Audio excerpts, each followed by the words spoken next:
안녕하세요. 스낵무비입니다. 오늘은 태국의 공포영화 집으로 데려다줘를 소개해드리겠습니다. 영화 오프닝에 마리오는 10년 전 교통사고로 병원에 입원하고 오랫동안 혼수 상태에 빠졌습니다. 깨어난 뒤 마리오는 자신의 이름만 기억하고 집이 어디인지 부모가 누구인지 하나도 기억이 나지 않습니다. 그는 이 병원에 남아서 일을 하면서 신문과 인터넷을 통해 가족에 대한 정보를 찾습니다. 어느 날 밤, 마리오가 야간 근무를 할 때 한 여자가 자신을 부르는 소리를 들었습니다. 그리고 주위에 기괴한 현상이 일어났고 팩스에서 신문지 한 통이 출력해 나옵니다. 위에는 한 건축가가 빚 때문에 자살하고 아들을 한 명 남겨두었다는 기사입니다. 마리오는 이 일이 아마 자신과의 관계가 있을 거라고 생각해 가족을 찾으러 그 저택으로 길을 떠났습니다. 마리오가 저택에 도착하자 그를 본 하녀는 흥분하여 접시까지 떨어뜨립니다. 하녀는 기뻐서 마리오를 껴안았고 그들은 차를 타고 집으로 갑니다.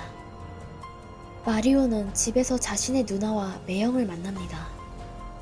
누나는 마리오에게 두 사람이 쌍둥이 남매라고 알려주고 나서 옛 이야기를 회상합니다. 그런데 마리오가 누나에게 가족에 관한 일을 물었을 때 누나는 입을 다물고 식사 준비를 해야 한다면서 떠나버립니다.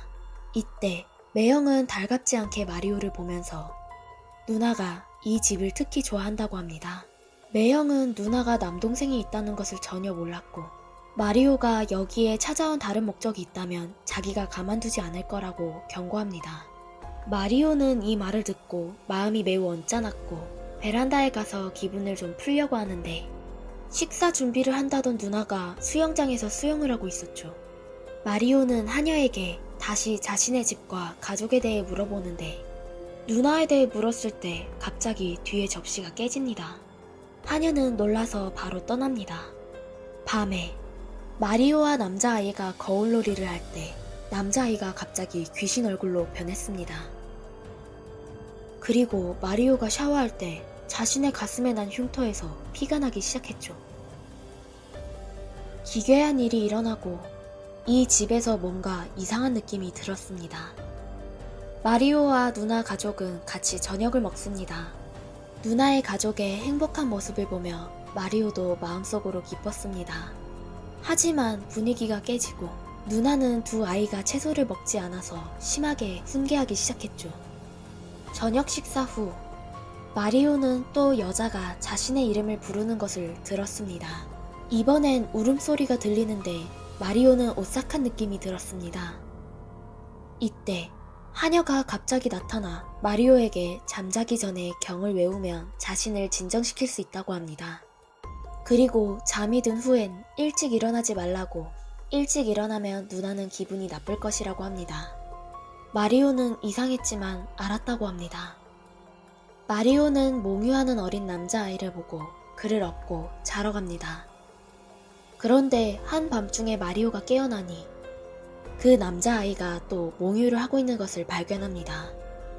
여자아이는 마리오에게 귀신이 있다고 말하고 남자아이는 몽유가 아니라 귀신과 놀고 있다고 합니다. 마리오는 당연히 믿지 않았지만 아이들을 달래기 위해 여자아이 말을 이어 어떻게 하면 귀신을 피할 수 있는지 물어봅니다. 어린 여자아이는 귀신이 자신이 귀신이라는 것을 알게 하지 말아야 한다고 합니다. 일단 귀신이 자신이 귀신인 것을 알면 엄청 화가 날 수 있다고 합니다. 마리오가 몽유하는 남자아이를 안으려고 하는데 남자아이가 갑자기 깨어났고 두 아이가 귀신이 무섭다며 방을 뛰쳐나옵니다. 이때 마리오가 방에서 여자의 울음소리를 들었습니다. 그런데 뒤돌아보니 아무것도 없었고 급히 방을 뛰쳐나와 아이를 찾습니다. 마리오는 밖에서 누나와 매형의 대화를 엿듣게 됩니다. 매형은 누나를 돕겠다는 이야기를 하는 것 같았습니다. 마리오가 이상하게 여겨 다가갔지만 방 안에는 아무도 없었습니다. 문을 닫고 다시 아이를 계속 찾아갑니다. 그런데 마리오는 갑자기 이 집에 혼자인 것을 느끼게 됩니다. 바로 이때 매형이 갑자기 총을 들고 걸어오는데요. 마리오는 욕실 구석으로 도망갔고 매형은 이 집에 더 이상 있을 수 없다고 마리오에게 절대 움직이지 말라고 합니다.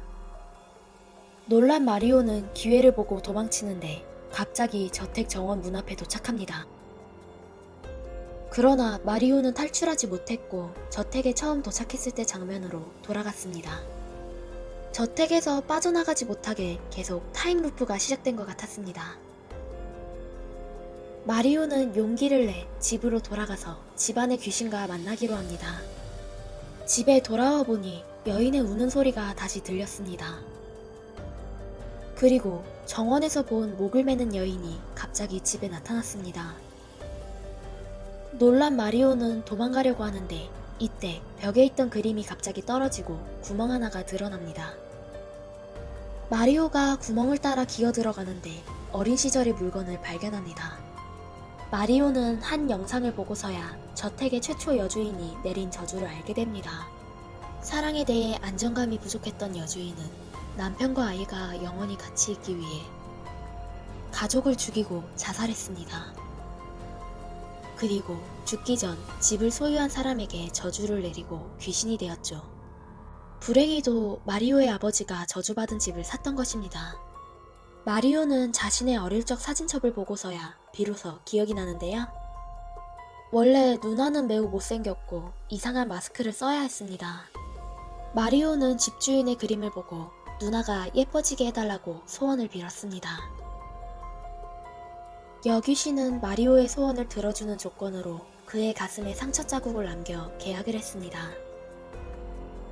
여귀신은 누나가 정말로 예뻐지게 했지만 누나의 몸을 빙의했습니다.